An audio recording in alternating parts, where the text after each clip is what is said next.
Good afternoon, everybody. My name is Erik Saelens. I'm the Executive Strategic Director of Brandhome. I will be entertaining you for 20 to 25 minutes before you guys probably are all hungry. I want to go for lunch. I'm not hungry. I had a dinner yesterday with some Emirati friends, and I think I can hold it until I get back to Belgium. Okay, this is where I was hanging in 2016 as the Executive Strategic Director of Brandhome, in combination with being on the board of a number of companies. I travel a lot. So I spend approximately between 200 and 220 days a year in hotels. I don't know anything about hotels. I do a lot about brands, and I know about staying in hotels. Now, this is what we're going to discuss today. We're going to discuss, first of all, what's a brand. I always start with that, also when I teach, and I don't want to teach here. But if the definitions of branding would be as confusing as definitions which we would apply in atomic sciences, it would be a nuclear disaster. So before we can discuss something, we need to align on what it is. Then we'll discuss, do we still need brands? And if so, yes or no, what about hotel brands? Thirdly, we'll talk about change. Briefly, I think it has been touched on quite often this morning. Then from there we move to the marketing of meaning, how you can apply it. From there we switch to how you get into marketing of meaningful brands. I'll touch quickly on storytelling and some takeaways. Now, first of all, what's a brand? Now, a small element can say a lot about the person. So, what is this? Who is this? Who are these people?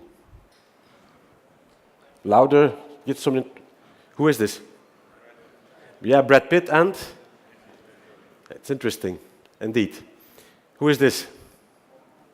Bob Marley. Where's Bob Marley known for? Yeah, I hear it, reggae, hush, yes, I hear it there. Okay. Who is this? Okay. And this? It's a brain cracker. He is probably not carrying his hair like me. It's Bruce Willis. Now, just by showing you some small elements, it directly triggers a frame of reference. Bob Marley, before somebody says reggae, I heard hush. Okay, to be clear, I come from Belgium, not from the Netherlands. But the same can be said for brands. What is this? Indeed, Coca-Cola, but it's strange because it doesn't say Coca-Cola. But this one, Marriott. If I were to tell you it's green, it's a coffee bar. Starbucks. Now this is fun, Now we are getting heat before we go to the serious stuff to really get into the brand conflict. It's red and it's a sports car.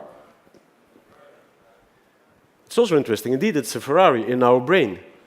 Does it mean that other car brands can't make red cars? No. But the sports car in red is owned by Ferrari. A coffee bar in green is owned by Starbucks. Do you actually know that when a color of a brand is really, and I call it obsessively implemented, like at Brandhome, we are orange. I even wear everything in orange, not the underwear underneath. Do you know that the recognition goes up by 80%? It's simple, it's not sexy, but it works. Anybody knows Hotel Cos in Paris? They have their own smell. And normally I could go around the room and spray it, and then you would say, hey, this sounds like Rue Faubourg Saint-Honoré, I know it. It can be packaging, but it can also be something you hear. What is it? Harley Davidson, indeed. It can be.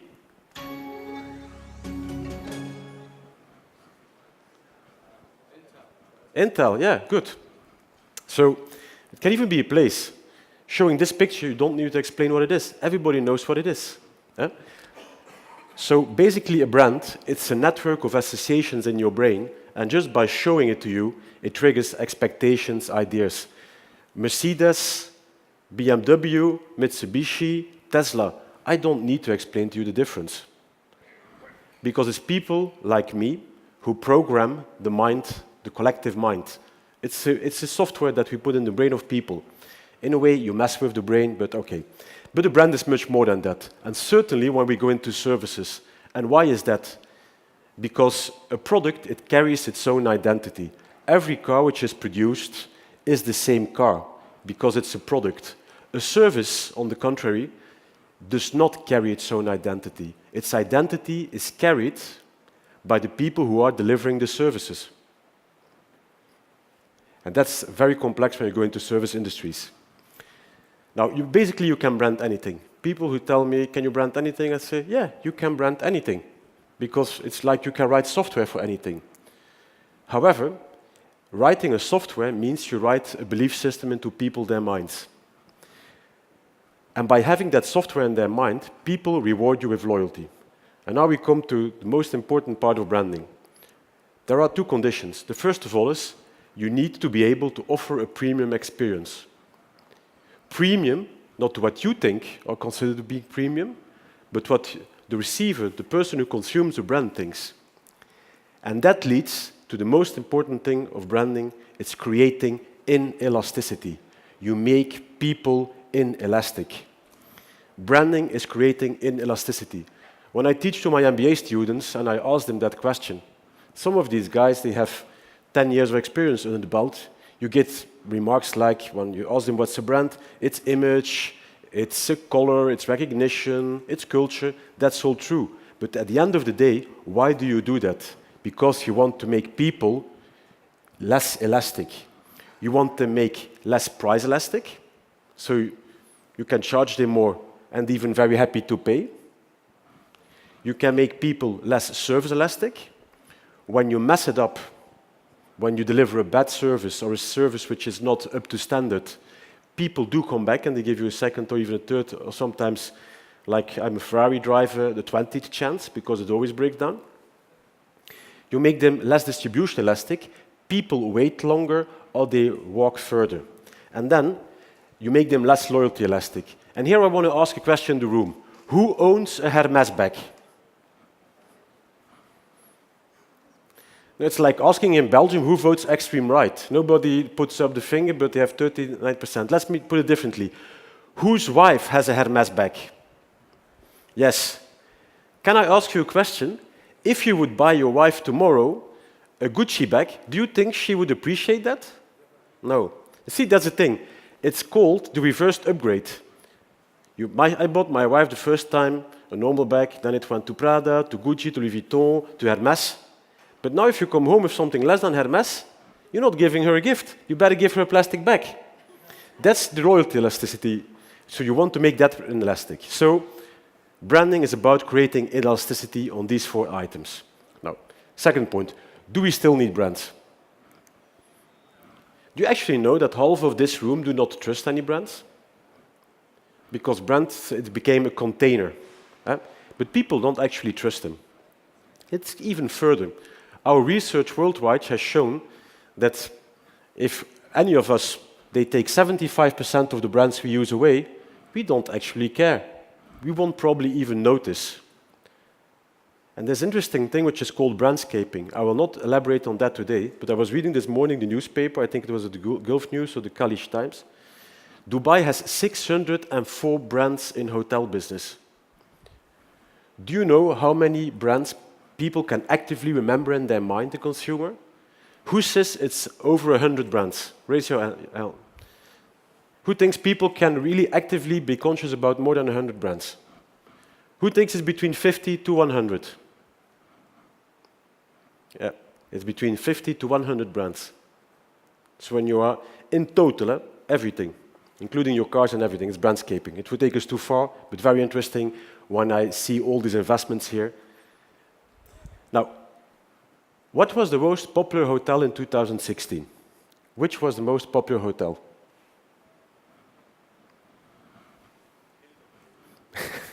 You work for Hilton. That's good. At least we have some brand advocacy.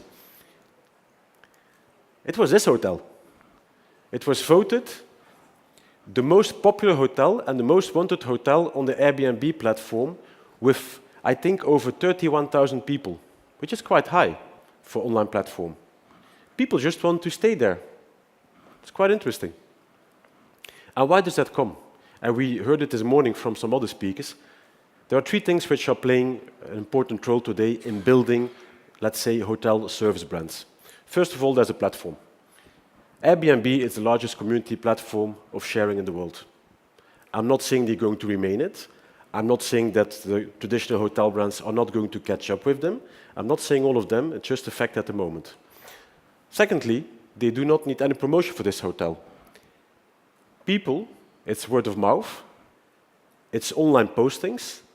The advertising spend for this hotel was $0. And thirdly, it's the perception. People actually, and I think the previous panel discussed about it also in a very interesting way, people do not buy into a bed to sleep. People, they buy into an experience where they want to stay. And everybody here in Dubai knows that. I've been working here since 2002 and speaking here from time to time. Dubai knows how to show what services. When I have Emirati friends over to Belgium, I tell them, listen, there are 3 things you cannot do here. And one of them is you cannot complain about the service. Then they say to me, Erik, why? Is that impolite? Then I tell them, no, because there is no service. And then they look at me, and I said, yeah, and it's a running gag, even at the embassy now. Okay, but taking it a step further, we interviewed in preparation of this event. I asked some of our research guys from one of our companies. We interviewed 7,500 people between 25 and 65 in the Benelux, including France. 85% of these people responded that they do not look at the brand when they book a hotel.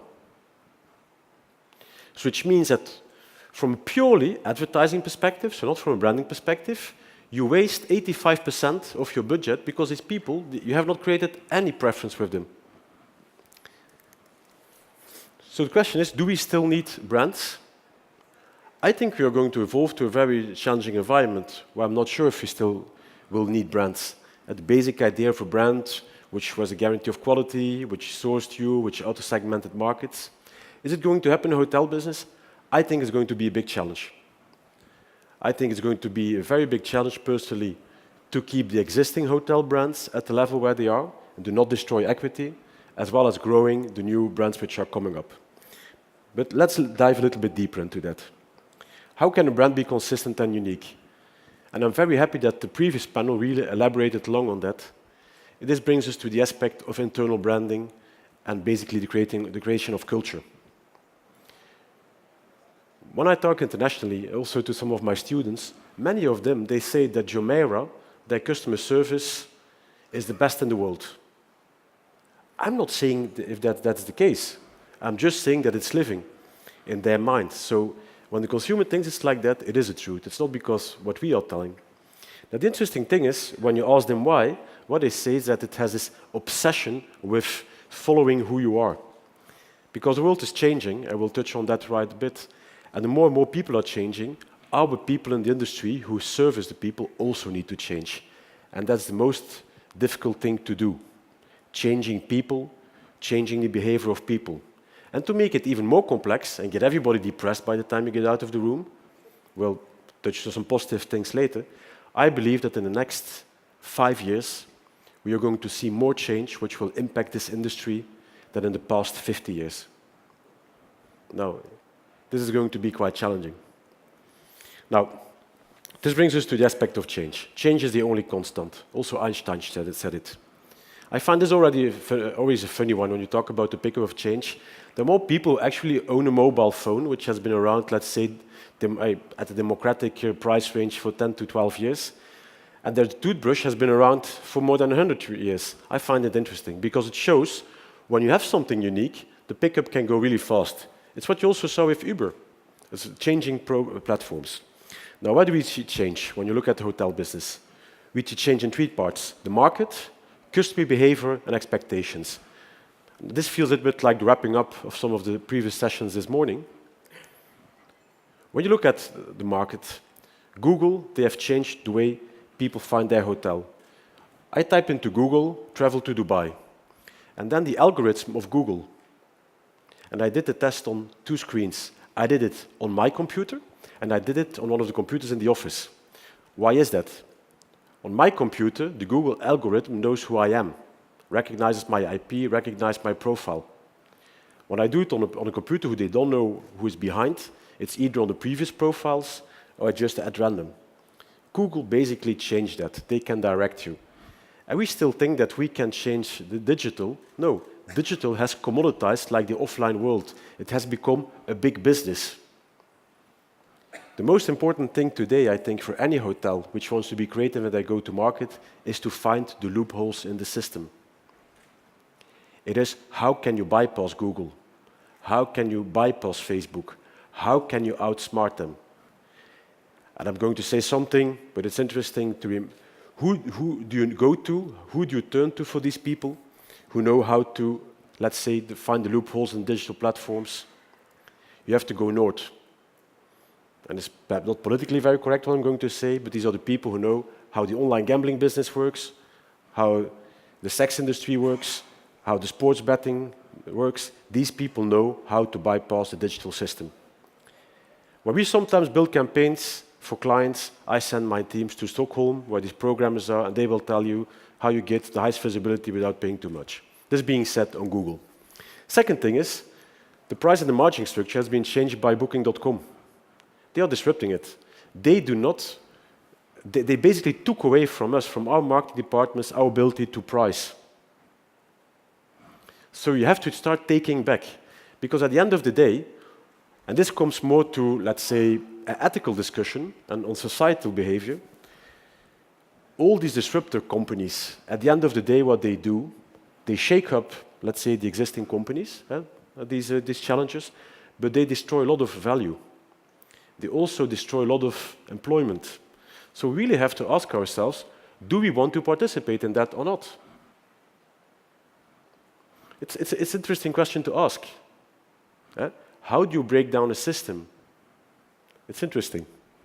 Of course, but the most important trend, I think, and the most challenging one, because the two first ones we can deal with.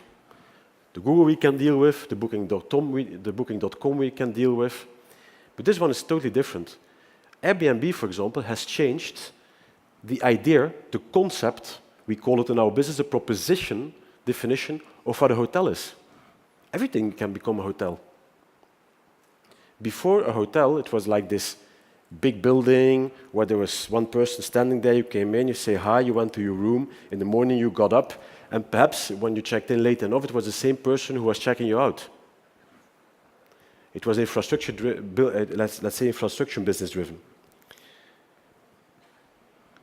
What we also saw in the research, and I think this is also interesting, of course I need to specify this is excluding B2B, 60% of people, they go less often to hotels because of the new alternatives.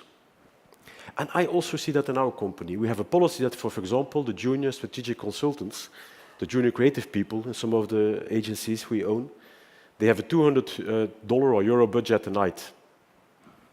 And they can decide where they sleep. 90% of our people in that age category, they don't sleep in a hotel. I was in London last week, and I was staying in a... Where was I staying again in London? Oh yeah, I was staying in the Hilton. And I was talking to one of my colleagues who was there too. I said, where are you staying? Yeah, I've got this amazing great loft. I said, what? Through Airbnb. It is changing. And so even the B2B segment is not safe anymore. Then customer behavior. Communities are the new travel agencies. And we will touch on it when we get one step further in a couple of minutes to storytelling. People first trust people. Then they trust the stories people tell, and then they only trust brands. I wrote a book about that, which you can download for free. It's called The Story Wars. And I do not need to explain that in this part of the world. People first trust people. You first earn the trust of people, then people trust people. So people, they find it much more interesting, the communities, what they say, the ratings, as long as you're authentic and truthful. Because we all know that TripAdvisor and some other platforms, I know where you can hire 35 people in Romania who will post everything so that your hotel goes up. I know that. It's what we do in politics. It's how we win elections. But consumers also start knowing that, so watch out what you do there. And then expectations. Again, the concept of the hotel is not a bet anymore. It's not where you are. It's the expectation you have of experiencing the local culture, and also the previous speakers spoke about it, so I won't touch on that. To wrap this one up, if you want to build a successful service brand, you need three things. You need to be accountable for what you do, you need to be authentic in what you do, you need to be very activating. It's called AAA brands. You can even download that book too. Yeah, I like writing in my free time when I'm not teaching. Brings us to the marketing of meaning. Do you actually know, in this room, I don't see many millennials here, but you know that 75% of millennials, they would take a pay cut to work for a socially responsible company? I find that always amazing to understand. You know, I'm 42 years old, but my direct reports who are younger, they would actually do that. What's the world's biggest hotel? We asked it to these millennials in the research. What's the world's biggest hotel? The Sheraton? Airbnb, yeah, could be. You know what came out? And it came out a couple of times, also in the qualitative interviews. This is a refugee camp in Kenya, Dadaab. It's quite confronting how they consider it to be in a hotel. And it's interesting when you talk to these young people about how they see the world. And you see that they are fed up with this traditional marketing, this consumerism. These are two books which I wrote about Game Over and Marketing of Meaning. Take your time, download them, read them. It goes about how to deal with these young people. Now, some questions. If I would give you, I imagine you're all marketing managers, and I give you each $100,000 to spend. Let's say that you work for Evian. Yeah, you work for Evian. Are you going to spend it on, for example, buying online banners? Or are you going to spend your 100,000 to build 10 water wells in Africa? Who would build 10 water wells in Africa? Who would spend it on online banners? It's interesting. I've got the impression I've got only 10 people in the room or something, but okay, at least it goes to the positive side. Same question for Adidas. Do we put 100,000 into prints in ad magazines? Are we going to put it to organize people how to learn healthy? What would you do? Run healthy or print magazines? Exactly. Now, let's take it to your stage. Would you spend it on a promo on Booking.com if you're Hilton? And I don't know if it's Hilton or anybody else. Or would you use it to give refugees a warm bed for one night? It's interesting ethical questions when you also look at what it means. When President Trump had the Muslim ban, because that's what it is, the travel ban for 7 countries in place, Airbnb reacted. Strangely enough, we did not hear any of the hotel groups, but Airbnb reacted, and it gave them massive exposure, as we all remember. Massive exposure. It turned Airbnb into the essence of what they are. You go and sleep at a place where you have a human connection, not a distant, impersonal, big cement company.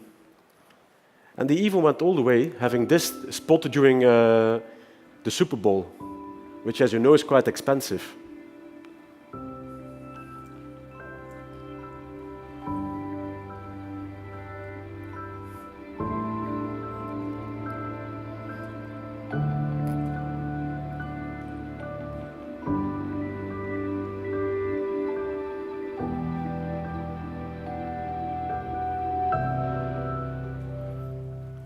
It's impressive.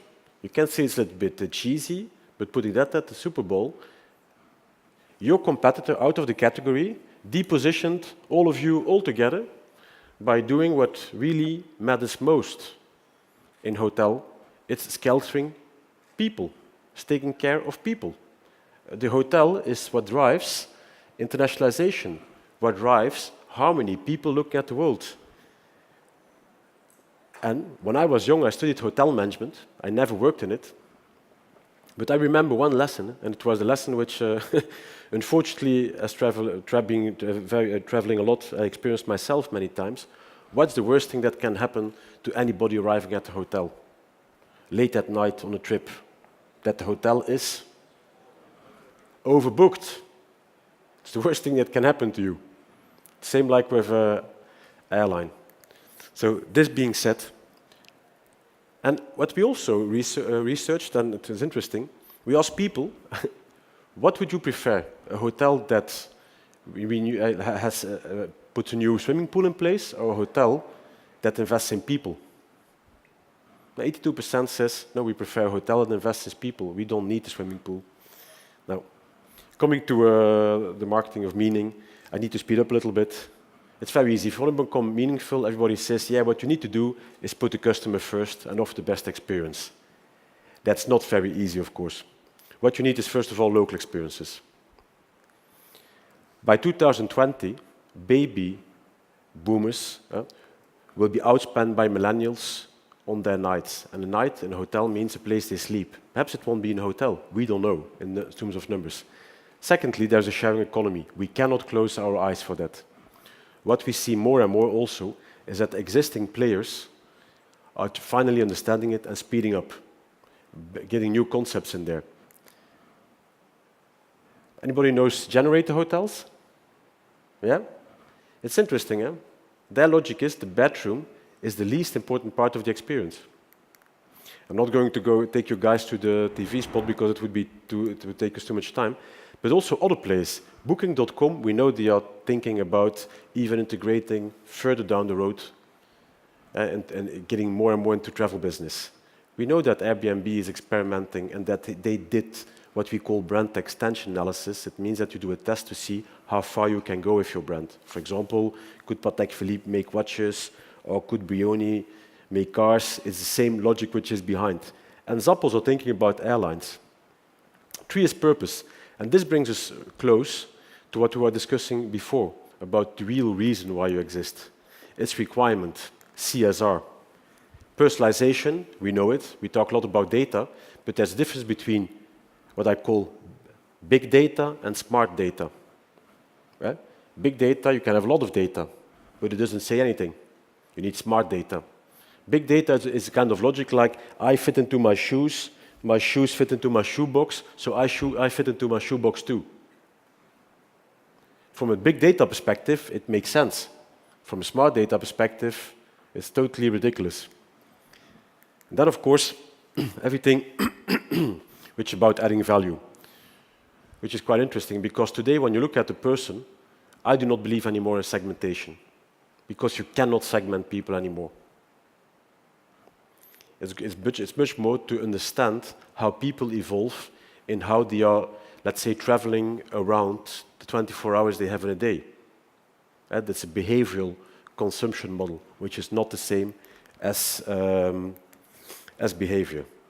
Quickly, on the last one, because I see this beeping that I'm running out of time. What I find so funny in hotels is that basically hotels, they are packed with stories. If you have a 100 hotel room, you have 100 stories at least every day. Hotels do not use them. So storytelling, I'm going to skip quickly. You can see all of that, and I'll start wrapping it up. Because I see Jennifer looking at me, speed up, everybody is hungry. All of this you can read about, storytelling, very important. Takeaways, quickly. 75% of us expect that brands do something more than just being a name on a product or a service. First of all, meaning is the organic consequence of willingness. When you look at SpaceX, and I went there, you know, it's a program to get to Mars from Elon Musk. They say, occupy Mars. They all wear the T-shirt. We want to occupy Mars. And every day, they are remembered of that purpose, and they will get there. Secondly, meaningful marketing makes better ROI in return. I give the example of Volvo. Volvo has set for themselves the target that by 2020, they don't want anybody to get hurt or die in a Volvo or hit by a Volvo. It's quite a challenging idea, because how are you going to do that? But 2020, we can see it already from now. But it's interesting. Third thing is the big and the smart data, as we discussed.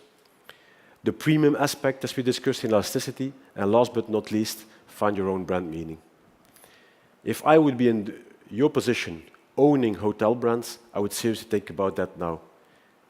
How I'm going to put each of these 5 things in my brand today. How can I adapt international brands to local markets? And how I'm going to create inelasticity so that I can charge people more money, because that's what we are talking about. On brandhome.com/books, you can download all the books for free. And everywhere I speak in the world and I teach, all the proceeds go to the Brandhome Foundation. So if you really have all the money burning in your pocket, you can donate now. Thank you very much. Erik, we haven't met yet. No, not in person, but just on the phone. very nice to meet you. Thank you. And I know we could have lots of questions for you about. There's no time, but I'll walk there out is there. no time because we have to split this for our Food. Well, no, we're going to split this for our sessions this afternoon. Oh, we have 45 minutes. We've got lunch now. Lunch in the exhibition area. You'll find me there. And I hope you would join me as well. And just once again, please show your appreciation to Erik. Thank you so much. Thank you very much, Jonathan. Thank you.